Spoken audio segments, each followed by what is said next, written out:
Okay, I'm gonna do a little demonstration on why these books are different. So this is the west floor of the western slope.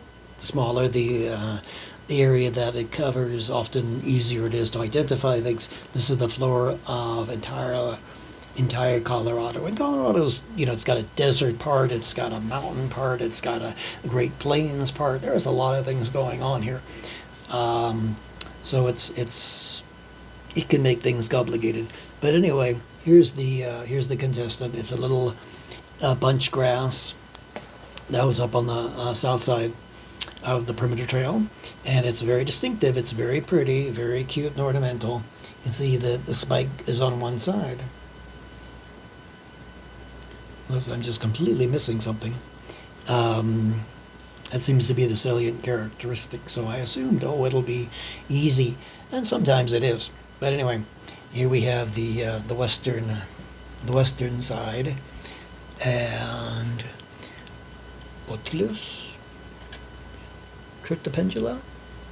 It seems to be where I landed up, and it's a grama grass, and it describes it as common in sagebrush and pinyon juniper, and that's definitely the case. And it's also called the side oats grama, which is convenient.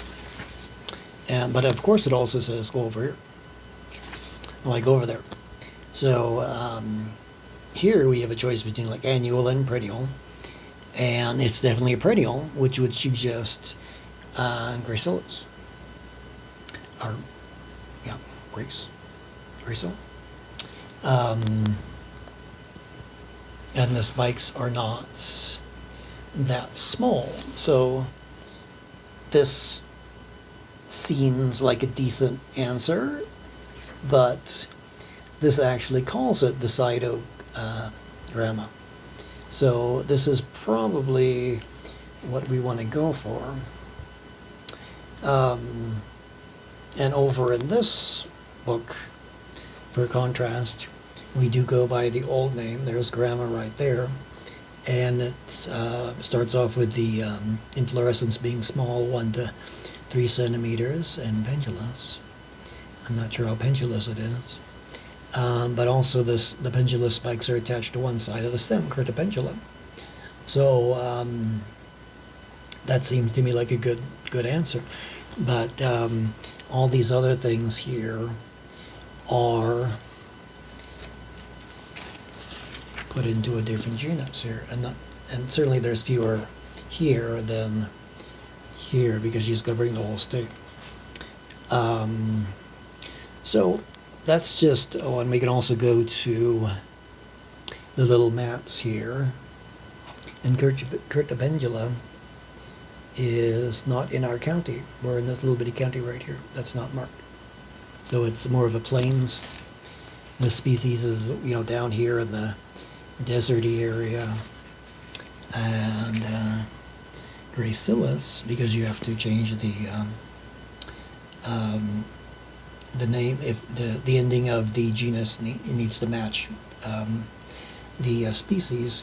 So gracilis, and you can see, not even, there's our little county right there, and so forth, and some, sometimes really rare things, which are certainly not this. Are things generally you can exclude from your puzzles. So, but anyway, this is just an example of how weird some of these can be. So yes, this is bigger, but I feel like this gives a very decent answer to the question.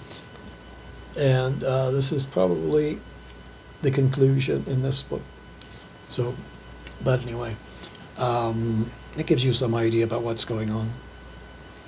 And again, this is the one that I use primarily because it can fit in my backpack, and this one's much heavier. And it's always good to keep a good floor at the house, or wherever you're going to identify things. So, but anyway, this is a very frustrating one. I know they put a lot of work into it and all that, but I do kind of wish people would collect more plants and put more stuff in the herbarium, and so you get a better idea of what's going on, because I keep running across plants that are not in this county. But anyway, that gives you some idea what's going on.